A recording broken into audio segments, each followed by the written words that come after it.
With billions of bits of data being exchanged over the internet each day, most of us teens take it for granted just how much science, technology, engineering, and mathematics have become a big part of how we live our day-to-day lives. Most of you probably see these things as boring school subjects your parents push you to study, but imagine for a minute what your current life would be like without things like your laptop, your touchscreen, your iPod, your TV, or your Call of Duty. There wouldn't be a Waka Flocka Flame, No Hands, or Chris Brown singing Chuck Chuckin' Up the Deuces, or any of the hits from the past 10 years. T-Pain's robotic techno voice would be just a dream because the voice-changing program he uses, called Auto-Tunes, wouldn't exist. You wouldn't be able to IM your 500 friends on Facebook saying that you want to kick it with whoever was down to party over the weekend, or watch your favorite reality TV shows on MTV. You wouldn't be able to come home after school and play that 3.5 hours of Black Ops before your parents started nagging at you to do your homework.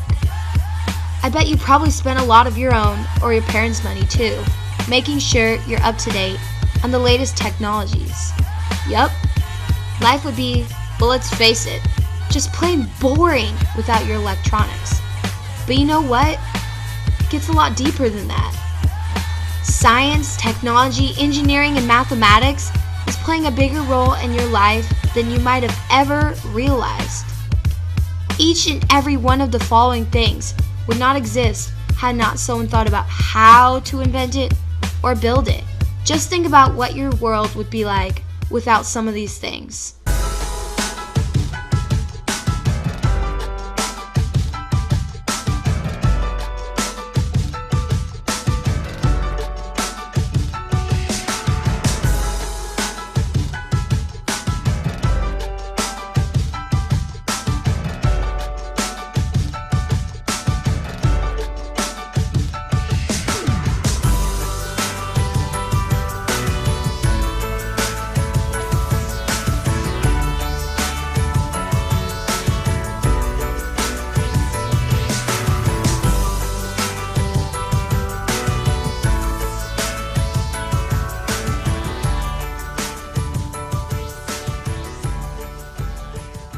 I think of creativity as very simply, it's our ability to express ourselves and to try to explore the parts of the world around us.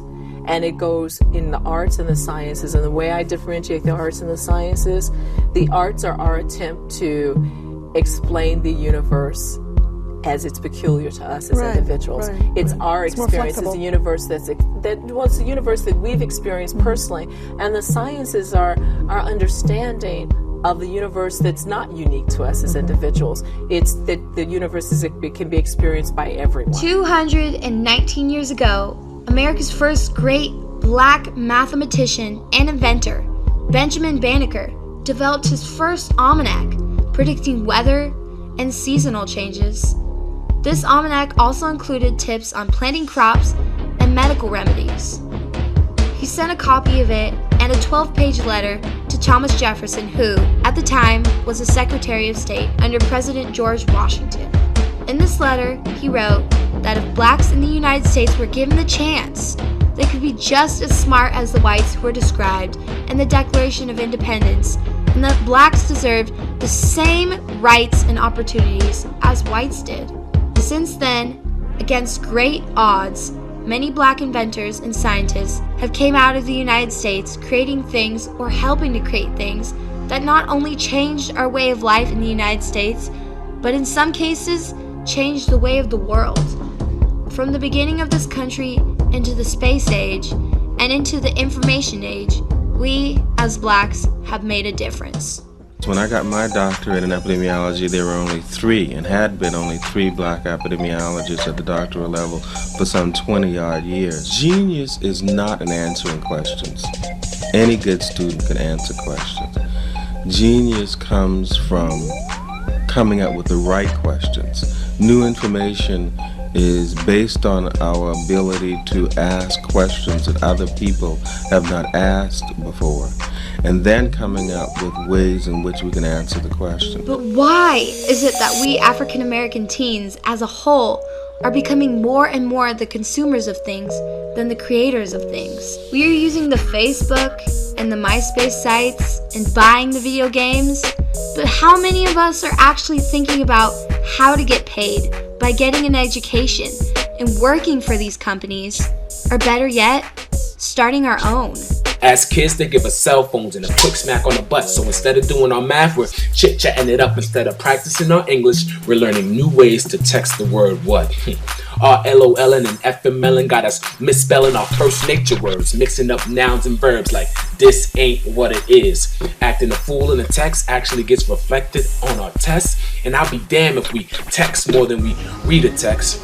In 2010, Black people spent nearly $1 trillion making us a very vital part of the American economy. Black teens alone spend 6% more per month than the average US teen did. However, the unemployment rate for Black teens is around 40.6% higher than any other teen group. Back on the scene with some drama never seen. Repeat lies, false hope, and lost dreams. Corporate suits sell electrical dope to us fiends. And even crazier, they get away scotch clean. Not only scot clean, but we actually ask for it. I mean, they package it up, but we give them the cash for it. You know, you spend all your time on the Xbox, the computer, the DVD. You're addicted to cell phones like it's PCP. I understand now why the elderly are much wiser with the noodles, because they actually had to use their brains. And well, we use Google. At Google, we're challenged constantly by the founders and lots of other people in the company to figure out how to change the game that we're playing and how to expand the scope of whatever kind of problem that we're working on. One of the projects that I work on is called Google Checkout, and it's a way for buyers on the internet to make safe purchases from a wide variety of merchants, big and small. My name is Marcus Mitchell, and I'm an engineering director. Facts are now showing that these people that get a higher education have got a better shot of getting a job than those who don't. It would seem that if Black teens wanted to participate in the American dream, then they are going to have to make their education a higher priority in turning themselves into the thinkers and doers of tomorrow.